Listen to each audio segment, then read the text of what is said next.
Assalamualaikum warahmatullahi wabarakatuh. Selamat pagi dan salam sejahtera untuk kita semua. Para dewan juri yang saya hormati dan teman-teman seperjuangan yang saya banggakan, serta saudara-saudara sebangsa dan setanah air yang saya cintai. Merupakan karunia Tuhan yang Maha Esa sehingga kita semua bisa berpartisipasi dalam kompetisi pidato virtual yang diselenggarakan oleh Jurnal Online Harian Rakyat. Saudara-saudara, pada kesempatan kali ini izinkan saya membawakan pidato dengan tema pendidikan anti korupsi. Saudara-saudara, jika kita berbincang mengenai korupsi, jelas sudah tak jarang untuk dapat kita dengar, sudah tak jarang untuk dapat kita saksikan, atau mungkin kita pun melakukannya. Saudara-saudara sebangsa dan setanah air, tidakkah kita berpikir bahwa Indonesia adalah negara yang kaya? Kaya akan sumber daya alam, kaya akan seni dan budaya, dan kaya akan segala aspek. Tapi mengapa masih banyak anak-anak yang putus sekolah karena tidak memiliki biaya? Mengapa masih banyak anak-anak yang mati karena kelaparan? Ada apa dengan bangsa kita ini? Mengapa masih banyak rakyat yang tidur beratapkan langit, beralaskan tanah, tidak memiliki tempat tinggal? Mengapa masih banyak rakyat yang hidup di bawah garis kemiskinan?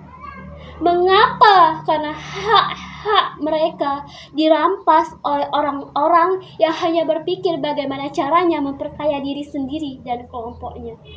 Saudara-saudara, praktik korupsi di Indonesia sudah sangat mengakar dan meraba hampir ke semua sektor kehidupan bangsa dan negara. Bahkan dapat dikatakan tidak ada satu ranah pun yang tidak tersentuh oleh korupsi, baik itu ranah politik, ekonomi, sosial, budaya, bahkan agama. Saudara-saudara sebangsa dan setanah air, tidakkah kita berpikir kenapa Indonesia tidak pernah maju? Padahal Indonesia adalah negara maritim terbesar, pertambangan emasnya besar, dan kaya akan rempah-rempah. Tapi mengapa Indonesia tidak pernah maju layaknya negara maju seperti Singapura?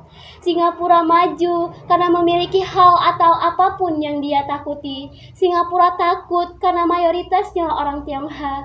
Korea Selatan takut dengan Korea Utara. Dan Israel maju karena Israel dikelilingi lautan api. Sedangkan kita, Indonesia, tidak maju. Mengapa? Karena Tuhan pun kita tidak takut. Saudara-saudara, lihatlah para tikus-tikus berdasi itu.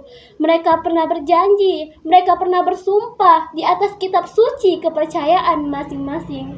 Tapi apa? Mereka melanggar lagi, mereka korupsi lagi, mereka mengkhianati Tuhan kita yang Maha Esa. Sehingga apa? Sehingga rakyat menangis, mengemis, mengadu. Sehingga rakyat melantunkan puisi. Ironi negeri ini, sayup-sayup terdengar berita. Saat satu demi satu wakil rakyat menjadi tikus. Dengan entengnya mereka bersulap ria. Ya, menyulap uang rakyat demi kepentingan mereka sendiri tanpa pedulikan rakyat kecil. Hei, Indonesia kaya. Aku bangga Indonesia kaya. Tapi untuk apa kaya? Janji-janji yang kau katakan, janji-janji yang kau ucapkan, janji-janji yang kau lontarkan, berkor-kor. Tapi apa? Janji-janji yang kau ucapkan busuk. Saat kami pergi ke gedung-gedung mewah itu, para pasukanmu dengan sigap mengusir kami. Dengan lunglai kami pergi, penuh caci dalam hati.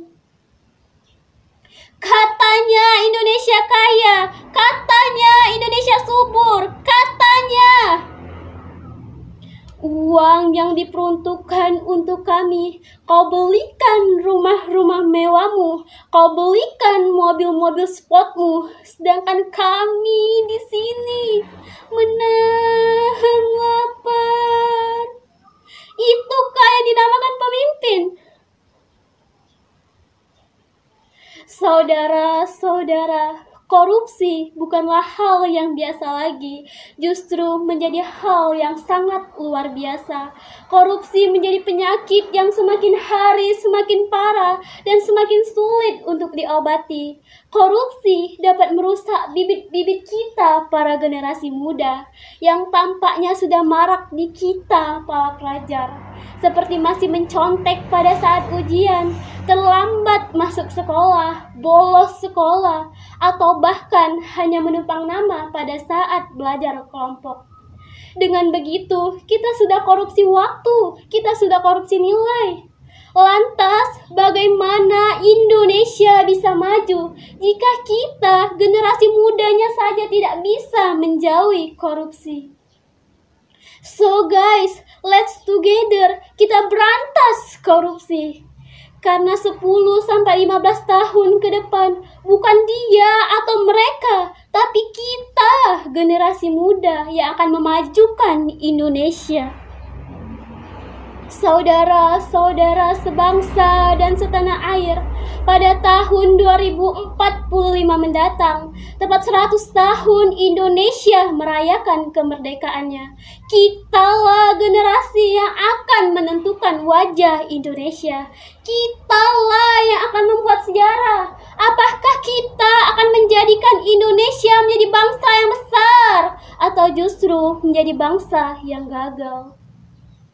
Saudara-saudara, betapa ironisnya kita Indonesia yang merupakan negara berdasarkan Pancasila justru menjadi negara yang digolongkan sebagai salah satu negara yang memiliki tingkat korupsi tertinggi di dunia.